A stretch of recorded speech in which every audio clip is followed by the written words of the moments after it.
మొన్నట్లా మా దోస్తుగానికి జ్వరం వచ్చిందని దవాఖానకు పట్టుకపోతే రక్త పరీక్ష రాసిండ్రు. మనిషి చూసేదందుకు జర నల్లగా ఉంటాడు. ఇక చూడు ఆ నరం దొరకబట్టేదందుకు అర్ధగంట పట్టింది పరీక్ష చేస్తే ఆయనకు.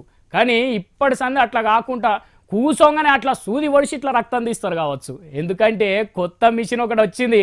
దాని కింద ఇట్లా చెయ్యి పెడితే నరం కాదు లోపలున్న బొక్కలు మొత్తం కనిపిస్తాయి. చూడుర్రి మీరు కూడా. ఇవాళ రేపు రోజులు ఎట్లున్నాయి, ఎప్పుడు మంచిగా ఉంటామో ఎప్పుడు బీమార్ వచ్చి మంచాన పడతామో తెలియదు కదా. ఉడుకు రక్తం మీద ఉన్న వాళ్ళంటే ఎట్లా అట్లా దవాఖానా పోయి చూపెట్టుకుంటారు. కానీ ముసలోళ్ళ పరిస్థితి ఎట్లనల్లా ఉన్నన్ని రోజులు బండషాకిరి చేసి బక్క చిక్కిపోయి ఉంటారు. గసొంటోళ్లకు బీమార్ వచ్చి దవాఖానలకు పోతే రక్త పరీక్ష రాసిండ్రు అనుకోండి, నెత్తురేడు ఉంటది. ఒకవేళ నెత్తురున్నా డాక్టర్ గట్టిగా పట్టుకొని సూదితోని రక్తం గుంజుదామన్నా చేతికింత ఖండనన్ను ఉండదు. ఇక ఉబ్బకాయం బీమారు ఉన్న వాళ్ళకైతే నెత్తురు తీద్దామంటే పెయి మీద నరాలు మొత్తానికే కనిపించాయి. ఏం పరీక్షలు చేస్తారు, ఏం రోగం వచ్చిందని చెప్తారు చెప్పుండ్రి.